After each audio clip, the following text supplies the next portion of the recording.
Hello everyone and welcome to Avantika Designeering Series or ADS as we like to call it. Every week on Wednesday, we feature design and technology leaders who share their professional journey, their thoughts on their domain of work, and designeering where the world of design and engineering meet. Make sure you follow us on social media, Instagram, LinkedIn, Facebook and Twitter. And with that, let's continue with your show. Digital technology has transformed consumer habits drastically within the past decades. Mobile devices, applications, machine learning, automation, and many other factors allow customers to get what they want almost exactly at the moment they need it. These new digital technologies have caused a shift in customers' expectations, resulting in new kind of modern buyers. Today's buyers want organization to treat them as unique individuals and know their personal preferences. And to understand the importance of customer preferences during digital transformation, in this episode, we get into conversation with Swami Sitaraman, Head of Technology at Cred. With professional experience of around 3 decades in several multinational companies, Swami holds his expertise in domains like technology transformations, product strategy, and building organization. And that's why, on our journey of discovering designeering, we talked to him about symphonizing technology for customers. Hi, Swami. Welcome to Avantika Designeering podcast series. It's an honor and pleasure to host you today on our show. Hey Rohit, very good morning, and I'm super excited to jam up the journey with you and learn from you, right, over this next 35-40 minutes. So, Swami, starting with my first question, other than being a techie, you are an incubator, founder, and a keyboard player with Agam, a Carnatic progressive rock band. The question that I have is how do you balance your time and mind space between these diverse set of activities, and what's your secret sauce to multitasking? Yeah, actually, what has happened is, this came slightly late in life. I think I started music in 2005. I'm a self-taught musician, and most of my learning came much later when I was 25, right after marriage. So it was not something that started from the beginning, but there was a sudden occurrence, I think, in 2005, where I just by accidentally got a keyboard and I started composing a song and writing lyrics. So writing the lyrics in the language of Tamil. I didn't know that I could write poetry, and I didn't know I could play music. So both of them was a revelation for me, and then sort of built over that. And since 2007, where started playing a reality show as part of Agam, and then from 2010, been playing live shows across India, across globe. I've done about 500, 600 shows. And while having a day job, right? Just to tell you a complexity, right? On average, we play about 30 to 35 shows a month, a year, which means almost 3 shows a month that during weekend we travel. So, which means that I take about almost 3 weekends away from family, and I have to travel most of the time because local gigs in Bangalore is very, once in 3 or 4 months. Now, what I realized through the time is that when you have passion for something, one, you will prioritize it. When we say, I don't have time, my strong belief is that it's because we don't prioritize it. Actually, I think we have a lot of time, but we prioritize things that we want to do. I just want to give an example of Stephen Covey's Big Rock video that's in YouTube. Everyone should watch it. It's about in life, if we start first filling our jars, which is the time we have and the mind space with pebbles first, then you accommodating big rocks will be difficult rather. So what do you mean by big rocks? Is your priority in life? What are your priorities in life? Your priority in life is obviously, if you're married, family becomes a priority. Obviously, your economic engine is a priority, and ensuring you work and intellectually you compound, and that becomes a priority. Your health becomes a priority. And then if you go slightly in the self actualization, then something more meaningful, something more dear to you is very, very important. And that's where music comes in, that's where art comes in, where which is beyond everything, right? So for me, these are the big rocks, right? I fill these big rocks first, then the pebbles, which means I had to sort of give up on.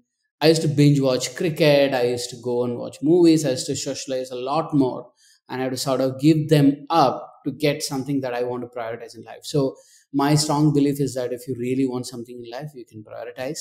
And I prioritized it, but that would not have happened without blessing and support from family, because they've been my wife Raji, my son Skanda, and my daughter Maitri have been extremely supportive, and they have encouraged me to go out and play and not feel guilty about that. Second, whenever I'm there with them, I have made it a point to spend quality time, not just whiling away a little bit of time and then just doing it for the heck of it. Rather, whatever little time I have, I spend quality time and give undivided time to them. And that's what, if I have to summarize, right, I think the secret sauce is sacrifice few pebbles that you're okay sacrificing. Prioritize big rocks, what you really want in life, and that's where you should give your time and mind space. Three, whenever you get time, give very undivided and quality time to things you do. And four, I think if you're lucky and have a supportive family, I think everything will just fall in place, and that's the magic sauce, I would say. Wow, so that's a really exciting philosophy and take as to how you do this. But I have another one on this, and the fact that you have over 2.5 decades of experience in the field of technology, which is huge. And what's exciting is the evolution in the world of technology itself during the same 25 years time period. The question that I have is, how have you been able to keep up pace with the changes in the world of technology itself? Yeah, that's an interesting one. So I started in 1995, right, working. Um, I still remember in the first place I worked, we used to take turns to check our personal email. First of all, there won't be many personal emails. One or two people who had relocated to US or otherwise used to send. But the excitement of standing in a queue in a company to check your personal email in one single desktop, right? I very clearly remember that, waiting for 15 minutes to check an email, right? Now everything's a privilege, right? Now iPads and MacBook Pros is in hand of probably even toddlers, and it is such a privilege. And but I think starting from where I started, I can really understand how, from extreme of waiting 15 minutes to get a turn to check your email to where we are today. I still remember I started on working on Java Alpha 0.6, if I correctly remember. And this was in 96, and to where we are today in terms of assortment of programming languages, scripting languages, platforms, most things have been commoditized. Like you can, build things very, very real. So what I realized is, unless and until you stay with these changes, I think you'll very soon become redundant, right? And if you're rigid and if you're sitting in comfort zone saying, hey, I don't want to learn this is I'm doing well with what I have, I think that's a recipe for failure, in my opinion. So I used to follow a lot of tech blogs, right? High scalability, so many tech crimes, and yeah, there are so many such blogs. Like if you take Netflix, or blogs from Google, Facebook, HubSpot, there are so many really good blogs available out there. Not one on the tech world, and also on how you have to evolve as a person, right? And also to understand the startup ecosystems, so on and so forth, right? There are so many such blogs. I think keeping abreast with that, keeping abreast with what is happening around you, is extremely important to understand. Now that you have kept updated yourself, now everything that you do in an organization, it's really important for the culture or the ecosystem to enable and provide the freedom for people to experiment, right?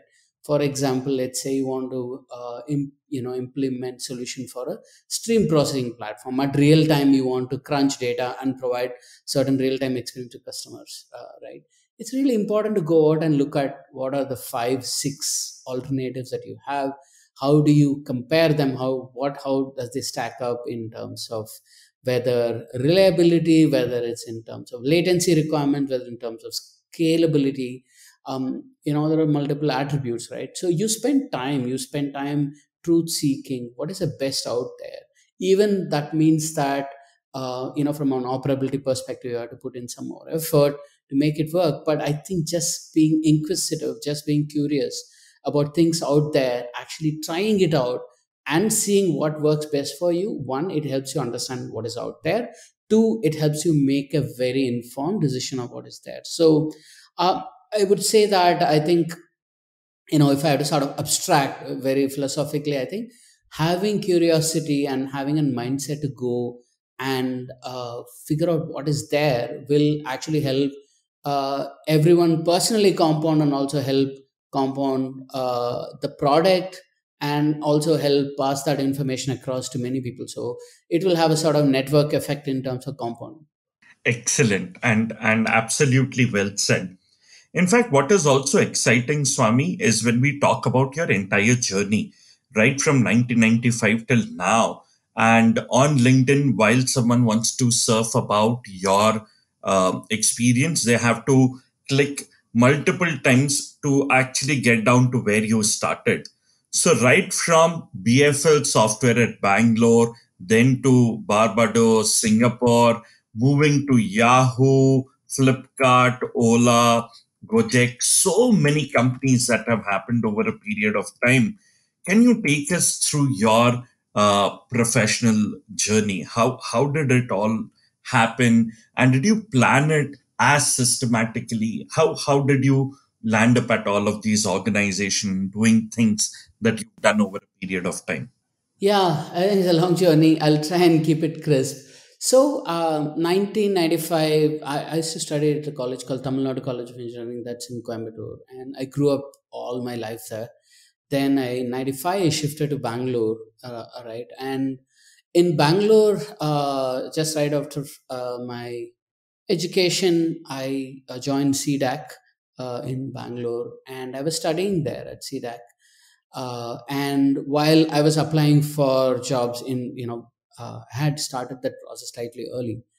I think Touchwood, thankfully, I landed up with BFL immediately, and I also spoke to CDAC and said that, hey, look, I have a job where I was working in shift, right? So in BFL, it used to be shift because the place could only accommodate so many people, right? So I used to work in the evening shift. So morning I used to go to CDAC, finish all my classes, and really have really nice lunch. I really remember that place for lunch, and some amazing people there.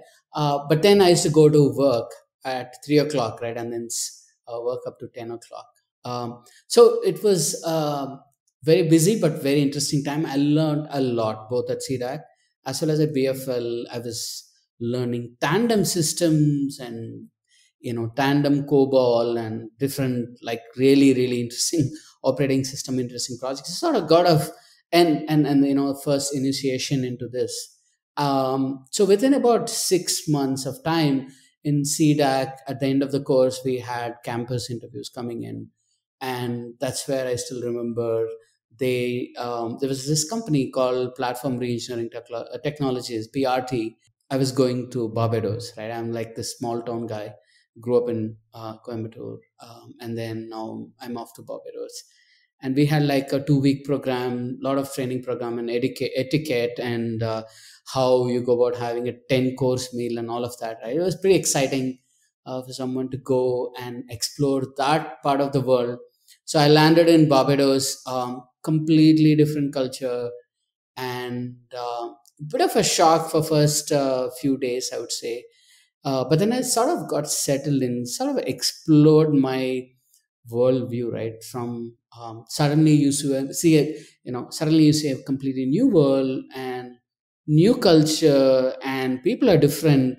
But I was very curious about this, and I started mingling with them, started understand a lot more about the culture, and that's where I picked up a lot of interest in music there, right? In terms of reggae, which sort of I could relate to it now that post 2007 2005, I've been a lot into music. I could relate some of the influences now in terms of reggae, soca, calypso, and really very um, happy chirpy music, right? And suddenly I was a new place, and that's where I started learning about real world programming. Started learning Java, started with Java Alpha, building middleware products in Java, right? That's how that whole journey was there. So it was about, I would say, 14 months. It was a lot of fun. I will be very honest that I felt that for two reasons I felt that I can't continue this. One is too much fun. Of course, I was learning and I was working, but I wanted, I'm a sort of person, I needs to be challenged, I needs to be sort of intellectually and filled with things, and I want to be busy, right? I don't want my mind to wander. So I decided to sort of move to Singapore, and that's when I moved from this company called PRT to Singapore. In Singapore, I worked in the National Research Lab. It's called A Star now. It used to be called as Kentridge Digital Labs. It was affiliated to the university. So the first part of my experience, I was doing work related to research, mostly in the area of information security, and building products around that. Later, the concept with the lab is that you build an IP and sort of take it to market, right? By spinning off a software. So that's where a company called Securage was spun off from that research lab. And I was one of the founding member of the startup. And predominantly this was in information security space, building products. Predominantly I was a backend engineer, building bunch of products. I still remember 1999, 2000, building an SSL VPN product, much way ahead of time. um, in that experience in Singapore, about 5 years I was there, my learnings were like, during my experience in Singapore, another interesting thing happened is I started playing club cricket, serious club cricket in Singapore, and I was captaining this side called Indian Association. I played multiple divisions, but I captained the third division side. And I really think most of my leadership learnings or management learnings came from there. There was this amazing team in Sun called Performance Architecture and Availability Engineering team. Amazing team, incredible talent density, right? Richard McDougall, author of Solaris OS, was part of the team, right? I think just being with the team and learning from people helped me to compound a lot more, understand the performance engineering very foundations of that. And really I thoroughly enjoyed the time and the quality of people. My learning there was, right, hey, if you need to get better, be in a team where at least 80% of people are better than you, right? If you're better than 80% of people, it's a recipe for you to decay, right? So it's extremely important. I realize what is talent density, right? What can talent density do to each other? How it can help you to become a better person, right? So that was a big learning at Sun. Then I spent the next few years, I worked at next few years I worked at Juniper Networks for some time, and then with Yahoo for about 3.5 4 years. At Yahoo, the it was about how big companies, how do you scale culture, how do you scale value orientation, how do you scale systems, how do you scale and process like massive amount of data. Then back to Flipkart in 2012. When I say back to Flipkart, I meant back to being in a startup, because the other startup experience I would say was Secure Age in Singapore, where we spun off a startup. But back to this was really fascinating for me. I was slightly doubtful, having spent about 16 years. in big companies, except for the secure age stint. And I was thinking, hey, would I be able to cope up with startup again? But on the contrary, I loved it. I loved the hustle. I really could. I felt so empowered that I can bring about bigger changes and faster. Love the fact that you don't need to run around to make decisions and approvals and policies, right? This I'm talking about early Flipkart days in 2011. So it was like, for me, I had like the childlike passion in me got triggered again. Post that, spent about slightly less than a year at Ola. Again at Ola, it was about speed, hustle, and seeing that. I would say I remember Ola for exponential growth, right? What happens during exponential growth? How do you deal with um, such, you know, things moving at an extremely rapid pace, and you're sort of left out saying, how do we solve this? And I was VP of engineering at Ola, and I had this problem, a peculiar problem that I want to share. Was the scale was like tremendous, and the current system wouldn't scale. Now what do? You have 30 odd people, but then the systems may scale like 10x or probably even 50x very soon. What do you do, right? And you have like um a cluster formation, like a conventional cluster formation, like customer, supply, booking, data, and so on and so forth. So I came up with this. Of course, a lot of people helped me to refine this, but the formation was moved just into these three clusters. And then after 3 months, we moved back to the conventional cluster formation. That really helped to solve three problems, right? Build for future, fight it out, and prevent leakages for the present, and while help business scale, right? So I remember Ola for that, and super proud about few things I've done at Ola, and super proud about the team. A lot of team members have, throughout my career, I've stayed, in touch with them and continue the relationship. But yeah, Ola was fascinating. And post Ola, I said that, hey, look, I'm in 40s, but I don't want my urge to do a startup not being at least right. And it's for me, right? Not trying is a crime, right? It's, to me, trying and failing is a mistake. Not trying is a failure, right? I think that's the distinction, very, very fundamental to my thinking. So I said, like, look, whatever happens, I want to try. And then why at that time was because I think, in terms of my financial needs and financial debts and everything, I had cleared all of them by then. And did this startup called Pianta, which is home healthcare, B2B, startup, trying to remove inefficiencies in home healthcare management, right from lead generation to fulfillment. That was an exciting year. At startup, I realized that what skin in the game is. Skin in the game is about everything. You worry about everything about the company. I wouldn't say worry, you are concerned rather, and you want to do something about it, right? And like it cannot be right. Oh, I'll be indifferent to an issue, or I'll be a bystander. You can't be, right? When it's your money, when it's your product, it's your people.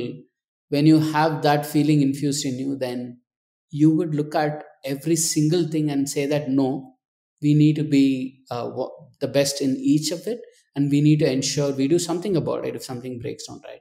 I really, and of course, gives you a lot of scar, right? Emotional scars, so many scars. But I really, it sort of reinforced what skin in the game means. And yeah, it was a very compressed, exciting journey, but lot of learnings, made a lot of rookie mistakes as part of startup, and sort of reflected and sort of helped to understand the ecosystem better. Lot more, I would say, I was a techie and slightly productish sort of a thinking, but then doing the startup, a lot more, entrepreneurial mindset, and lot more the whole viewing the whole ecosystem. If I have to sort of say what is the biggest learning for me, was to like how do you process, right? I think that's the sort of system framework that got instilled in me, and that's the biggest learning for me from doing the startup. Of course, sold the startup Pianta to Gojek, and that's how I joined Gojek.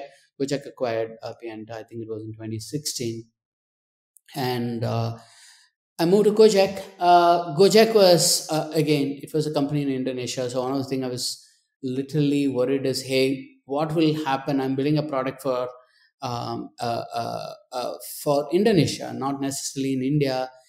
And I was very particular that, hey, look, I'm either fully in or fully out. I cannot have half measures here, right?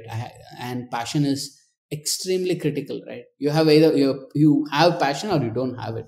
There is nothing like I have some passion, right? So I really oriented myself saying that, hey, look, the way you have to look at winning is the only objective here, and winning means you're winning for customers. Winning means you're winning for shareholders, right? And if you take an analogy to sport to here, this is how I process winning. So I said I need to help.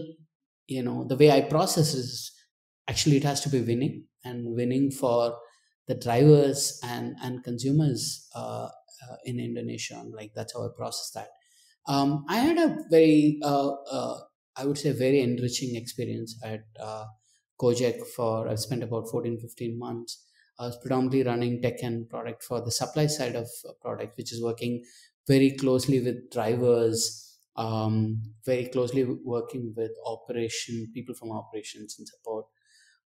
That again sort of reinforced my understanding of, hey, everything is very hunky dory when you see a consumer app, but there is so much that goes behind in terms of how this analogy will work both for backend teams as well as operations, and really people on the supply side who are using your product, right?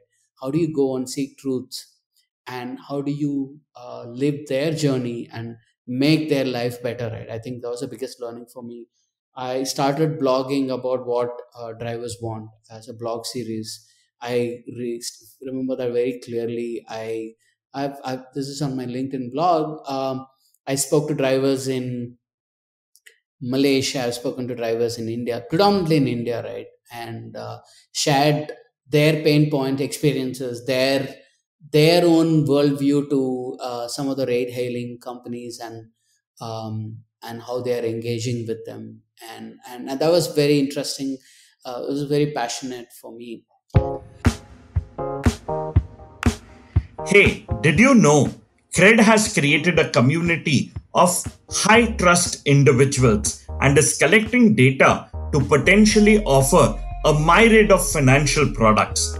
Data is the new oil for it, and it banks on transforming transactions to trust. Wow, Swami. So this has been an incredible journey. And I think while you've been expressing all of these things, what I could connect with is you actually visualizing the last 2.5 decades, the learnings that you've had, and the interesting connections, learnings, people that you've met. I think it's a very, very incredible journey. And moving from all of those organizations to the organization that you're now working with, Cred. I mean, Cred looks super cool fintech startup, and I'm seeing this more as a customer than an observer. I remember the Avengers Assemble post by Kunal while hiring a few months ago. And while talking about, I would like you to share what do you do at Cred, what's happening at Cred, and can you also share with us this exciting work culture at Cred? Sure, awesome. So I was I think I was the seventh person to join Cred very early, because Kunal had invested in my startup, and then I was talking to Kunal, and he is my mentor, right? And I was talking to him post Gojek, and was talking about Cred. And I fundamentally joined Cred only for three things, right? I think one, I was looking for my value system and the founder's value system and see if there are larger overlaps. It was not about, for me, it's not about money. Second, it is really important that ecosystem culture that sort of fits in, which is sort of, I decipher it as value system. I have larger overlaps. If I have an overlap less than 50, if it is 49:51, I will just skip it. um, Second is in terms of an interesting problem that you would want to solve for, right? That was a second thing, motive in terms of want to. And third, I really wanted to be surrounded by people, very smart people, right? I want to learn, right? Uh, for me, not learning is actually decaying. It's not staying constant, right? So that's a reason I sort of joined Grid. An interesting thing about Cred is we don't have titles, we have only roles. So if you look at my title, I will say I'm like, I say like, what is the best title I can say? Food, I say like, I'm having a good time. I really am having a good time at Cred, right? Since I joined. So that's one of, that sort of sets the tone for what Cred is about. It's about being mission oriented. It's about, giving your best and creating an amazing experience for the top 1% of India, right? I don't want to go too much into the product and stuff like that, but in terms of the culture at Cred, right, I will reflect on my own culture because there are a lot of overlaps, how I've processed it, and give some examples as well as we speak.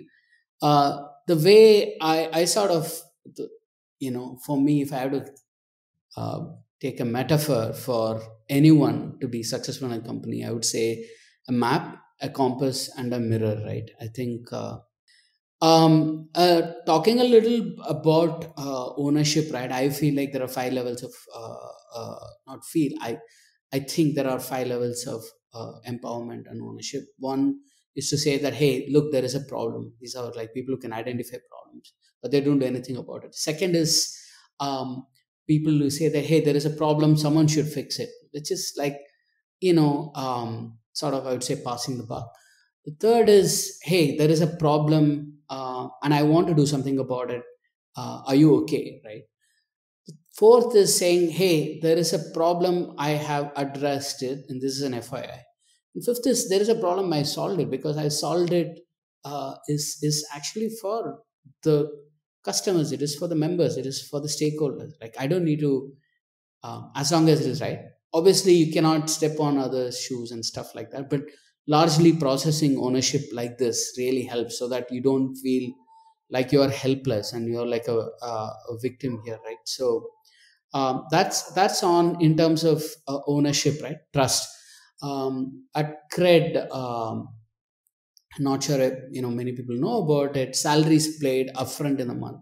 Trust is always given first, and then it is up to the other person to break, which most of them don't do, right? I think so. Earning trust is extremely important in Cred, and also earning trust also means earning your badge when you're new, right? It's not like there's no entitlement for what you have done in the past. So earning trust is extremely critical. I spoke about skin in the game, right? It's extremely critical to see the downside across, whether it's part of your circle of ownership or is not within the circle of ownership, but you do something about it and not be a bystander or being indifferent. This is a very interesting one at Cred is pride in work. Truth seeking, right? Questioning everything. Why now? Why not something else? And not just be trying to fulfill it. Should not be a self-fulfilling prophecy, right? Do something with which is well thought through and you've questioned everything, right? And non-hierarchical openness, right? Anyone should be able to have a voice and express what they feel about it. Does not mean everything will be perfect, but everything will be done. But it is having that voice is extremely critical and is very important.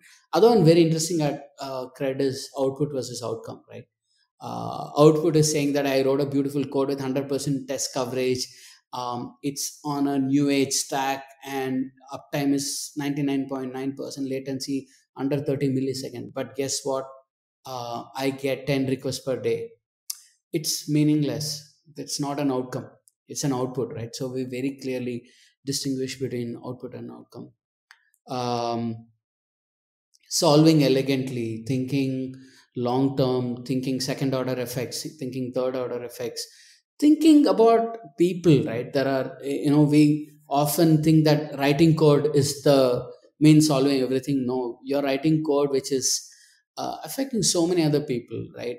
For example, the DevOps team have to think about operability, how to ensure the uptime and monitoring so many other things, right? They have to be they'll worry about that. Security will worry about, is it secure or not? Legal will worry about legal aspects of it. Investors will worry about, certain things that they care about. There are so many customers is not just end customer, which is very important in customer, but you also have internal users, right? What does it mean to customer support? What does it mean to operations team, right? I think thinking through that is extremely important. So solving elegantly is not just providing the best, writing the best code, choosing the best data structure, but are also looking at people, or also looking at the ecosystem and solving for it, right? And the last one I want to sort of focus on is compounding, which is to get better, learn, be curious, and be a better version of yourself every day. And if you look at most of the things I said, I gave a lot of examples through my career, and that's one of the reason I was saying that having a larger overlap and value system is extremely important, because then you don't at least that some familiarity in and which is something very core and dear to you, right? I think you'll be able to appreciate that. That's broadly how I would say, in terms of largely about my own value system, and how that overlaps with credit. Interesting. In fact, there's so much excitement about what CRED does, and so much that is out there, on public domain, and it's so inspiring and so exciting that everyone wants to be a part of it. However, moving now from CRED to things that you do, in the world of technology, and there are a few questions that I have on that. My first one is, when you talk about the digital payment industry, I mean, customers are used to seamless payments for most daily transactions, and with ever increasing expectations for integrated and secure ways to pay for any product or service. However, I see that there's a gap in understanding whether this technology has the potential for sustainable development that encompasses the ecosystem growth beyond social and economic change. The question that I have for you, Swami, is, what are the possible scenarios for the future of digital payment industry?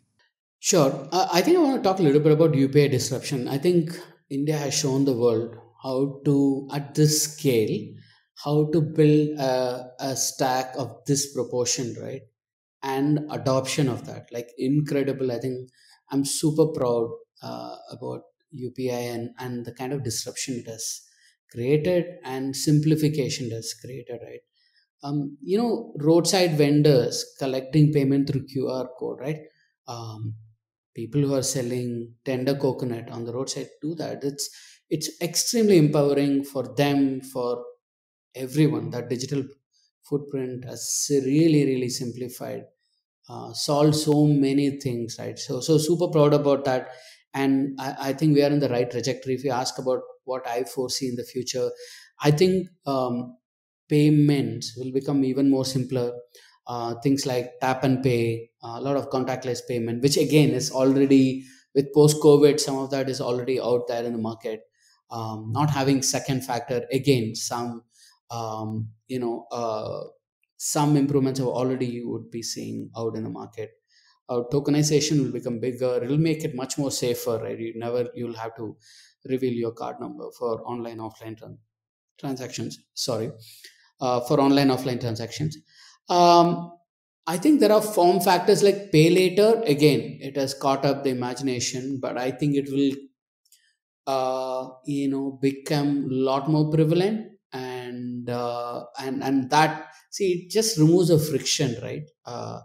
Once it removes the friction, second, it will also, once you remove a friction, people spend more in general, right? And if you take a drop of a checkout for many of these e-commerce companies, for various reasons, but one of that is friction, right? You will be able to relate to what I'm saying.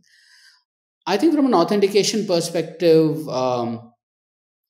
biometric, face, voice, these are things that will definitely emerge. Face, few places is like it's already sort of emerging.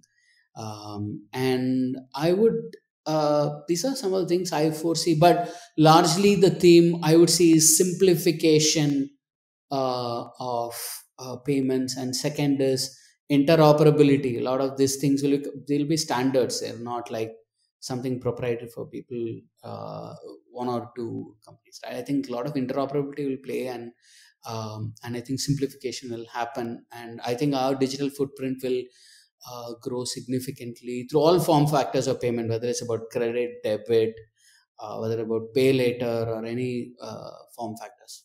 Interesting. And I'm sure that there's a huge amount of disruption which is expected in this. I think the last decade we've seen a couple of exciting times with respect to this. And while we talk about disruption, my next question is based on this, that organizations are facing pressure to deliver more value to customers and to lead change through evolved digital capability. And obviously, to do this successfully, certain capabilities are must required within an organization. The question that I have for you, Swami, is what are the ingredients of a successful digital transformation strategy? Sure.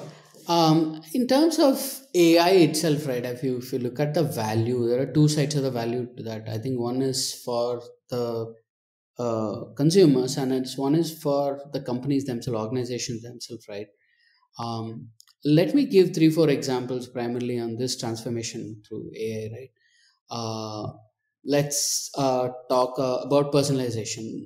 So what is personalization is again giving the right set of, so there is so much of information overload, there's so much to do, but how you're able to sort of understand users interest based on explicit and implicit signals, and how you're able to remove that cognitive overload and give the right things at the right time, so that they can actually fulfill their needs, right? It's so personalization becomes extremely important. So what, in order to do personalization, it is really really important to understand who are your customers, what are their needs, what are their wants, what are their habits, right? And this is extremely important to understand customers and then personalize experience for them.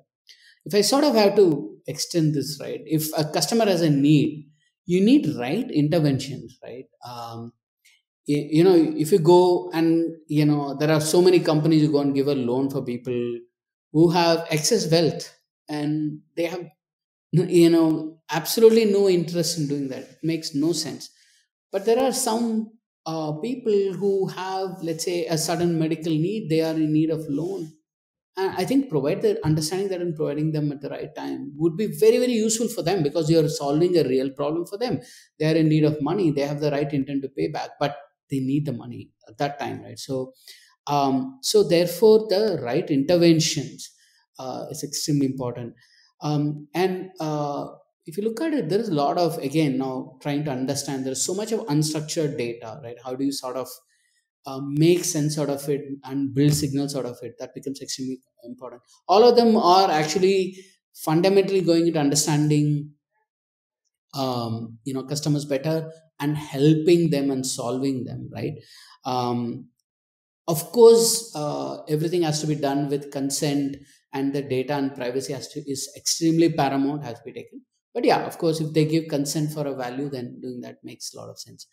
The last one, which I want to sort of touch upon, is why understanding customer signals is important. Is take insurance, right? All of us get the same premium amount, and like in terms of your repayment behavior or your credit score, you would have always been disciplined and done, but you get the same premium amount as anybody else. So when you start solving for a small percentage of people who are bad actors, then a large part of good actors don't get the benefit, right? So I really think this digital transformation should solve for that. And it should solve for right intervention. It should solve for getting not getting penalized for someone else's mistake. It should solve for removing the cognitive overload, and it should solve for a personalized experience. Right, that's in my opinion where we can really solve fundamentally. Uh, Take this incredible technology and solve this for adding value to customers. Hey, did you know Cred has succeeded in becoming the aspirational mobile application, having a rating of 4.6 on 5 with about 100,000 reviews. Cred is also ranked second as top startups on LinkedIn. Interesting. And while you touched upon adding value to customers and looking at it from the customer's perspective, my next question actually comes from there. So companies are learning to promote their brands more effectively through digital media. In fact, they're also building new online communities to advise and build loyalty with clients in medical, real estate, or financial services products as well. The question that I have is, what are the other ways in which companies can digitally transform the customer experience of a product or a service? I'll touch upon a little bit about this. In order to digitally transform customer experience or products, well, first is to understand what customer is experiencing. And most I have seen in my experience, a lot of people do not a really good job here.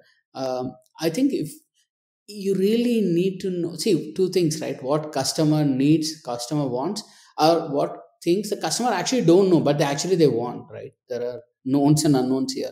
I think one, fundamentally understanding, hearing customer voices and understanding what their needs and wants are, I think is extremely important. And how you could do is potentially, there are so many signals, right, which is in public. Like if you look at any product, if you go to the Play Store or App Store reviews, you will get ample information. If you look at their social handles, you will get ample insights around that, right? I think, and also if you pay good attention to customer support calls, get a lot of information. First, to actually understand before transforming, and fundamentally, you have to create one goal, which is to improve. Basically, what I'm trying to say is you have to pivot on what customers are going through and what they want and what they don't want, right? I think so. User research insights and running multiple experiments to understand. These are the means, or having like close WhatsApp group with customers, understanding the daily day-to-day pain, um, and also the joy of using the product. I think, in my opinion, only thing I didn't cover in the last section is how do you be close to customers and really understand what they really want, what are they going through, and how do you solve for that? Interesting and absolutely well said. In fact, while you were talking about this entire aspect, Swami, one of the areas that I felt was also about design, and it actually it actually had a layer in your previous conversation and experiences as well, and that's why my next question comes from there, that the journey from a basic idea to a great product requires clear communication and a close collaboration between design and development teams. The question that I have is, how do you make sure that designers are involved in each part of the development process? There are different companies do differently, but at definitely at Cred, we start design first. So we have a problem, and then while the product managers spec out exactly what are the customer needs and how you sort of solve for the ecosystem, which means they look at every aspect, right? Marketing, legal support, all of that. But from a design team perspective, once they understand what we are doing, why we are doing, and if you give like fundamentally to anyone, if you give the complete context, they will be able to come up with the best solution for the context, right? So I think we first set the context of what needs to be done, why we are doing, and why now, right? Once that is laid out from the beginning, then the design team starts visualizing this, and they come up with multiple, they prototype, and they come up with multiple options. Obviously, anything that we do, we have a set of design standards. We have some reusable widgets, templates, and so on and so forth.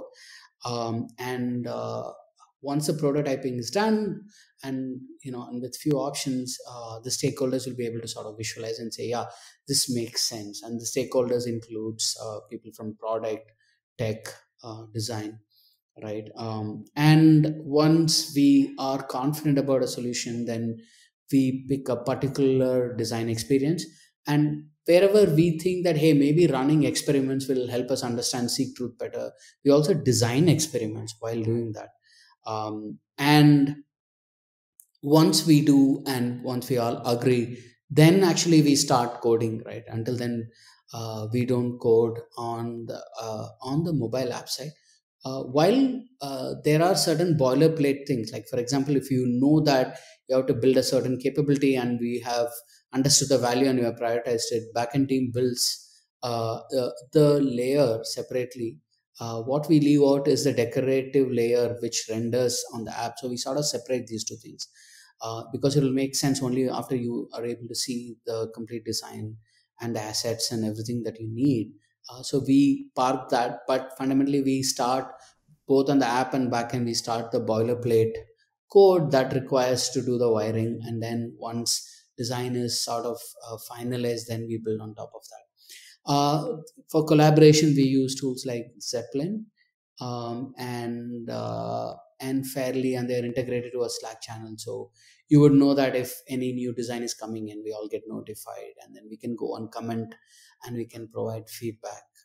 And that's how we collaborate in every step of it. But to in a short answer to what you're saying, uh, it is very very important for any organization to one set complete context to the design team and involve them very very upfront, because at least at Cred we are extremely particular about design and consistency, and how what kind of emotions it evokes. So we involve them right upfront, and everything sort of, the tone is set from there. While we know what we need to solve, but we set the tone for the solution through design.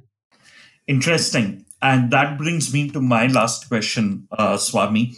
That at Avantika University, we coined this term designeering, which is a base ideology and philosophy that we operate on, where we see the world of design and technology blending. While you touched upon this in your previous answer, what is your take on this blended approach, and do you think designeering is an exciting area, or an important way to go out and actually coach the future talent? No, absolutely right. I think two things. I think without a good design, I don't think you'll be able to solve in this new age where the threshold of expectation is very, very high. Uh, I think uh, users will churn, right? Without a good design experience, I would say. While solving problem is extremely critical, assuming that everyone in all the teams are together, they don't have any thinking bugs. They know that they are solving well, which can be solved, by the way, having conversation between design, product, and engineering together to ensure that there is no thinking bug, which means you can only create on what you think. We create things twice, right? One mentally and one physically. But fundamentally, they go designeering.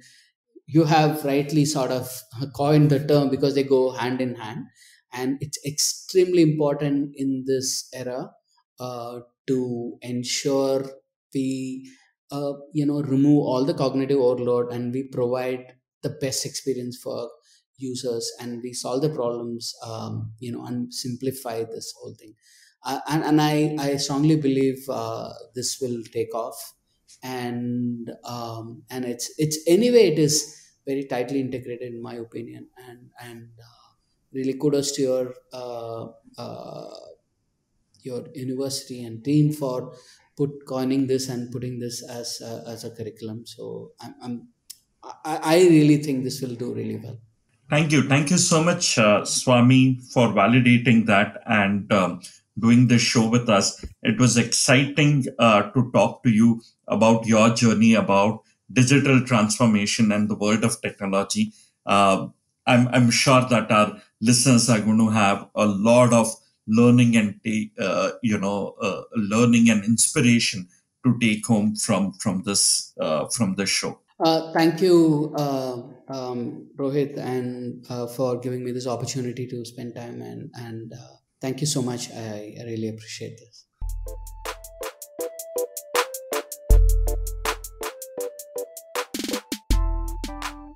Hey there, we hope you enjoyed our show. Do write to us on ads@avantika.edu.in. We look forward to your opinions, feedbacks, and suggestions of speakers you would like us to host on this show. Do tune in our channel next week on Wednesday for a new story on Hubhopper or wherever you get your podcast from. Follow us on Facebook, Instagram, LinkedIn, and Twitter.